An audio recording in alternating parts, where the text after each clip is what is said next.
Welcome back, everyone. They were angered by the action of the Senate President. All the lawmakers, most of them elected on the platform of the other political parties other than the APC on the floor of the Senate, took turns to walk out of the legislative chamber while the plenary was ongoing. But some APC lawmakers appear to also be supporting the move. Let's get to know what exactly was behind the minds of the lawmakers when they took that decision. I'm being joined by a former minority leader of the Senate, Senator Enyinaya Abaribe. Thank you so much, Senator, for joining us tonight. My pleasure. I'd like you to first and foremost react to some of the things that Mr. Femi Adesina said regarding the move by you and your colleagues today.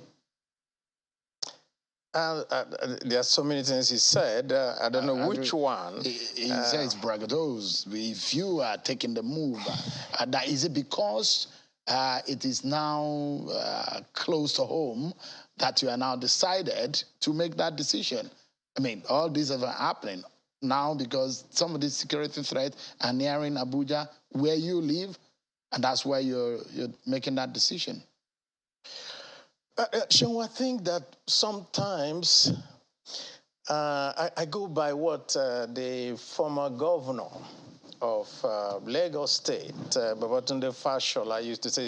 He would call it my takeaways. My takeaway from the interview is the last part when you asked him, the presidential spokesman, after 7.5 years, would you say that you have done something? In those three areas that you mentioned, security, economy, and so forth. And of course, what did you hear? Oh, the president is going to call another security meeting tomorrow. Look, we're in dire straits, Sheung. It's not because it's coming home. It is because we pointed this out. We pointed it out since 2016. I'm sorry. Sorry about that. Since 2016, 2017, shall you remember that I was the first person on the floor of the Senate to point out and say, if Mr. President is not up to the task, it's about time he steps aside. 2017, we are now 5 years down the road. At that time, it was just a creeping movement starting from the northeast to go to the northwest, to come to the north central, to go to the southwest, to go to the southeast, and now surrounding Abuja. So if you say it's because of today, then it's not true. Can you make true to your threat? Do you have the numbers to threaten President Muhammadu Buhari, whose party has the majority on the floor of the Senate? Can you get a concurrence from your colleagues in the Green Chamber? Because in terms of numbers, politically, some people will say it's totally impossible. I think that some people also sat in Abuja and said it is impossible for these insurgents to move from the northeast. Where are we today? It's very wrong for anybody to say you don't have the numbers. That's not true. Most of the APC senators are with us.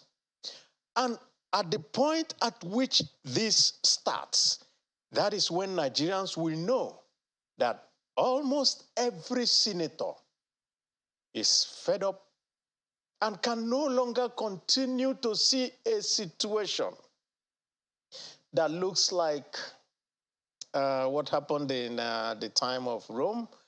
Nero fiddling while Rome is burning. This is exactly what is going on today. The question is, why do you want to impeach a president whose time is almost over? That is the point. Do we wait until this administration crashes the country? Or do we take action to prevent it? Is the threat of impeachment a way to resolve the problem? The Senate and the National Assembly has a lot of things they could do, have been doing it. And since the last Senate to this present Senate, have been doing almost everything that is necessary, including giving this administration everything that they have asked for. And it is because we have been giving this administration everything they have asked for that the Senate has the tag of a compliant Senate. There's no amount of names that we have not been called. Everything in an effort not to be seen, for somebody to say that we are impeding anything that this administration wants. But the bottom line today that we have reached is that we are in a state of sheer incompetence. There's no other way you can mention it. No other way you can dice it and slice it. No other way you can. Is it that the president needed to do some other things and he's not willing to do it?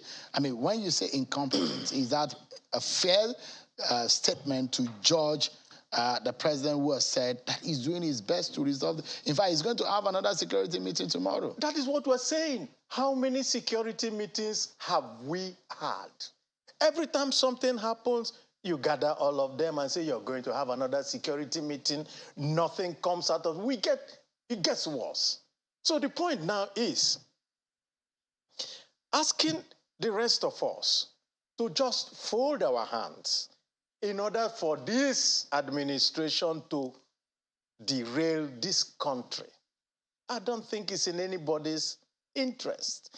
And we are talking from the point of view that we have seen that they can no longer do anything. How could a president, after what happened in Kuje, go there, let the whole world know, oh, something is wrong?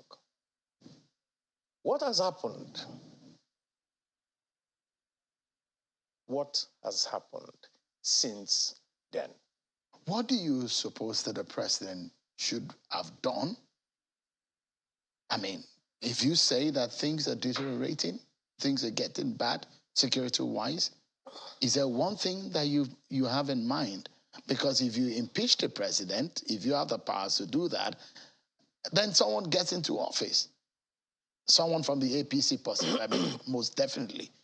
The question is there something that you hope that the president could have done that he's not doing? Just one thing. The buck stops on your table. You are the commander-in-chief. A major matter like Kuje happens. No head rolls. Everybody folds their hand and continues going. I was just looking at you when you were discussing and asking the spokesman to the president, what will happen? I think you mentioned it rhetorically. Oh, that the minister has been given 2 weeks to resolve the ASU issue and all that. If nobody's fired for doing anything, for not doing anything, why do you think anybody would try or bother himself? Do you have the reason why you are president? Listen, during the Second World War, one of the best commanders in the United States was fired by the president at that time during the war. And if nobody, look, you have to do things to show that you care about what is going on.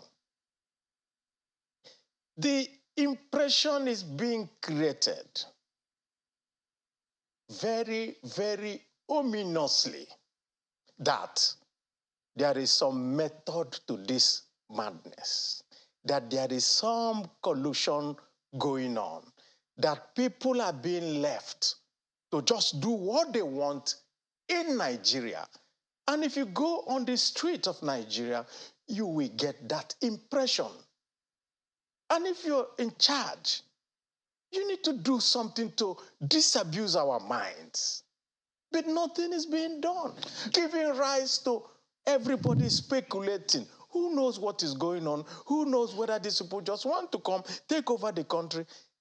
There is nothing that you can see. Senator? Yes. Mr. Adesina has asked a question that you're just a minority. At best, your voices will be heard, but you do not have the say. I mean, you might have your say, but you might not have your way. Is this a mere threat that carries no weight? Well, unfortunately, Mr. Adesina is not a member of the National Assembly and doesn't know how things go within the National Assembly. It may start with one person, it may start with two, and it becomes something that is just rolling and gathering a lot of moss. And so we will now see what will happen, because, like I said, what happened today, you could see it. I can tell you for free, nobody sat and planned that there was going to be a walkout. Nobody. People just got exasperated. The reason why they got exasperated was the cavalier manner that the matter was being treated by the Senate president. And everybody said, does it mean that you don't also take this thing seriously? So it's the anger against the Senate president. So no, I didn't say it's the anger. I said the manner in which manner. Okay, so the question here, and I'm using my words very carefully. Yeah. Senator Abaribe, yes. If you succeed in impeaching President Buhari, what next? Then the person who takes over will know that his job is also on the line. Then any other president that comes will also know that his job can also be on the line, and you do your work. The reason why you came out and vied for, running for an office as strong as the president is because you told us and you gave us your assurance that you can do the job. If you can't do the job, then, like the people say, if you can't stand the heat, get out of the kitchen. Senator Abaribe, perhaps we anchor on this note. The question is, why an impeachment move is coming at this time is attributed now, seen by the ruling party as simply political. Because Precisely. It's coming at the time that an election is coming. Okay, let me also respond to you by using the words of Governor El-Rufai, who, when he was also confronted at the time that APC was not in government, and said, you were trying to politicize. And so he said, oh, solve the problem, then you remove the politics. So I'm telling APC, solve the problem, and then you remove the politics. Because I can't stay there. I'm representing people of Abia South, and everything is going bad, and you're telling me to stay here and engage in regime protection. Why should I do that? Is that not what they sent me here for? They didn't send me to say, let the president be in office. No, they sent me to put heat on the president. That is why we're here. A minority is supposed to put heat on him when he is not doing his job. If he's doing his job, we clap for him. All right. Senator Inaya Abaribe, former Senate Minority Leader, thank you so much indeed for your time. Thank you. Thank you. It's my pleasure. Thank you so much.